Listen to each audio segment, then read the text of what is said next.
పెరట్లో 2 కొబ్బరి చెట్లుంటే చాలు వృద్ధాప్యంలో పోషించడానికి అనేది ఉభయ గోదావరి జిల్లాలో నానుడి. ఇది వాస్తవమే అనిపిస్తోంది. నాటి నుంచి నేటి వరకు ఉద్యాన పంటలో కొబ్బరిని కొట్టింది లేదనే చెప్పాలి. అందుకే పొలాల్లోనైనా ఇంటి ఆవరణలోనైనా జాగా కనిపిస్తే చాలు కొబ్బరి మొక్కలు నాటుతూ ఉంటారు. దీన్నే ఆసరాగా చేసుకుని పశ్చిమ గోదావరి జిల్లాలో కొందరు కొబ్బరి నర్సరీ చేపట్టి మంచి ఆదాయాన్ని ఆర్జిస్తున్నారు.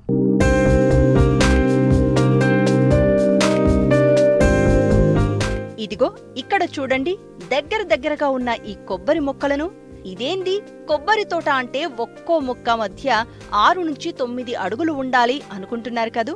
అవును, ఇది కొబ్బరి తోట కాదు, కొబ్బరి సూద మొక్కల పెంపకం అంటే కొబ్బరి నర్సరీ అన్నమాట.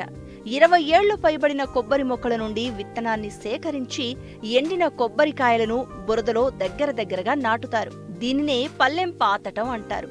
1 ఎకరాకు 1,00,000 మొక్కలు పాతుతారు. 3 నెలలకు మొలక వస్తుంది. వీటి నుండి వచ్చిన మొక్కలను సూదా అంటారు.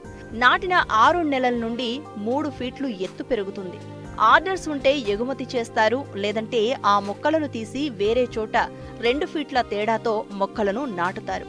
కొన్ని మొక్కలను గ్రో బ్యాగుల్లో పెంచుతారు. 3 నెలల నుండి 1.5 వయసు గల మొక్కలను రైతులకు అందుబాటులో ఉంచుతారు. పశ్చిమ గోదావరి జిల్లా యలమంచిలి మండలం అడవిపాలెం గ్రామానికి చెందిన రైతు తానింకి వెంకటకృష్ణారావు శ్రీ జయకృష్ణ నర్సరీ పేరుతో దాదాపు 50 ఏళ్లుగా కొబ్బరి మొక్కల పెంపకం చేపట్టి మంచి ఆదాయం పొందుతున్నారు. 6 ఎకరాలు మేము విత్తనం సాగు చేస్తున్నామండి. మేము మా పూర్వీకుల నుంచి కూడా ఇదే జీవనాధిపతి. మేము మా తాతగారు, మా తండ్రి గారు, నేను కూడా ఇదే చేస్తున్నాం. ఇది విత్తనం నాటడానికి ఎకరానికి 1,00,000 మొక్క పాతాం. ఈ 1,00,000 మొక్క పాతాం. దీనికి ఇక్కడి నుంచి మీరు రోజుకి 10 మంది చొప్పున ఒక 5 నుంచి 6 రోజులు మనకి లేబర్ పనిచేస్తారండి. ఇంచుమించు 60,000 నుంచి 70,000 రూపాయలు మాకు ఖర్చు అవుతుంది. ఫస్ట్ మేము ఏం చేస్తామంటే కనుక భూమి మీద పెంట వేసి దాన్ని నీళ్ళు పెట్టి ఒక 2 రోజులు నానిన తర్వాత దాన్ని దున్ని ఈ విత్తనం పాతాం. ఆ విత్తనం కూడా చెట్టు నుంచి 20 సంవత్సరాల పైబడిన నాణ్యమైన చెట్టు నుంచే మేము విత్తనం తీసుకుంటాం. ఆ విత్తనం తీసుకొచ్చిన తర్వాత పాతిన 3 నెలలకు కానీ అది మనకు వస్తుంది. 3 నుంచి 4 నెలలు 5 నెలల తర్వాత అడుగు నుంచి 2 అడుగులు వస్తుంది. అదేవిధంగా కూడా రైతు ఏ విధంగా అడుగు కావాలన్నా, 2 అడుగులు కావాలన్నా, 3 అడుగులు కావాలన్నా వాళ్ళకి ఏది ఇష్టమే హైట్ కావాలో అదే హైట్ మేము ఇస్తుంటాం. అదేవిధంగా ఇక్కడి నుంచి మేము అస్సాం కానివ్వండి, కలకత్తా కానివ్వండి, ఒరిస్సా కానివ్వండి, తమిళనాడు, కేరళకి మేము ఇక్కడి నుంచి ఈ మొక్కలందరూ వచ్చి పట్టుకెళ్తారు.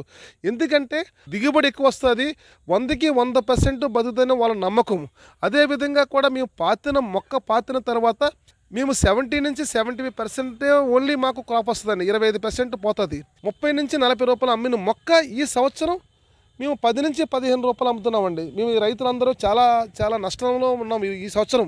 అదేవిధంగా కూడా దీన్ని మేము గడ్డి రాకుండా దీన్ని నీట్గా చిన్నపిల్లల్ని ఎలా పెంచుతారో అదేవిధంగా పెంచుతాం. మాకు ఇక్కడ వెలక బాధ చాలా ఎక్కువ ఉంటుందండి. ఎలక నుంచి కూడా కాపాడుకుంటాం మేము దీన్ని మొక్కని. అదేవిధంగా ఓన్లీ పురుగు మందు తప్పించి ఎటువంటి కాంప్లెక్స్ మేము వాడమండి. అది కూడా పురుగు మందు కూడా M45 కానివ్వండి, మోనోక్రోటోఫాస్ కానివ్వండి, ఇవే మేము వాడుతుంటాం. ఈ మొక్క 3 అడుగులు వచ్చిన తర్వాత మేము దాన్ని తీసుకొచ్చి గ్రో బ్యాగ్లో పెంట వేసి నల్లమట్టి వేసి దాన్ని మేము పెంచుతామండి. దాన్ని మేము 21 గ్రో బ్యాగ్లో మేము పెంచుతాం. దాన్ని ఎంతోమంది రైతులు ఇష్టపడతారు. ఎందుకంటే ఇది 100% కూడా ఇది బతుకుతుంది, క్రాప్ బాగా వస్తుంది. అదేవిధంగా కూడా మేము పెంచేటప్పుడు కూడా దాన్ని మేము అన్ని విధాలుగా కాపాడుకుంటూ అంత హెల్తీగా ఇంట్రెస్ట్గా వచ్చి కొంటారండి. ఎందుకంటే ఇక్కడ తీసుకెళ్ళిన మొక్క 100కి 100% బతుకుతుంది, 2 క్రాప్ కూడా ఎక్కువగా వస్తుంది. కాబట్టి వాళ్ళ నమ్మకం. చాలామంది వచ్చి మా దగ్గరకు వచ్చి మీ పూర్వీకులు మీకు మొక్క ఇచ్చారు, మాకు అది చాలా క్రాప్ బాగుంది అంతా అని చెబుతుంటే మాకు చాలా ఆనందంగా ఉంది మాకండి. ఇది మేము ఈ గ్రో బ్యాగ్లో పెంచిన మొక్క ఇంచుమించు రైతులందరూ కూడా చాలా సంతోషపడుతున్నారు. మీరు ఇచ్చిన మొక్క మాకు చాలా బాగుంటుందని అనేది. అదేవిధంగా కూడా ఈ ఇక్కడి నుంచి పట్టుకెళ్ళిన మొక్క అయితే ఇంట్రెస్ట్ పడతారు.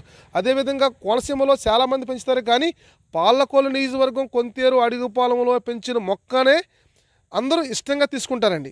ఇక్కడి నుండి మొక్కలు అస్సాం, కలకత్తా, తమిళనాడు, కేరళ, మహారాష్ట్ర, కర్ణాటక, పశ్చిమ బెంగాల్, ఒడిశా, తెలంగాణ రాష్ట్రాలకు ఎగుమతులు అవుతాయి. ఇప్పుడు రైతువారి కొబ్బరి ధర 1000 కాయలు 8,000 పైబడి ఉండడంతో రానున్న రోజులలో కొబ్బరి సూద ధరలు మరింతగా పెరిగే అవకాశాలు కనిపిస్తున్నాయి.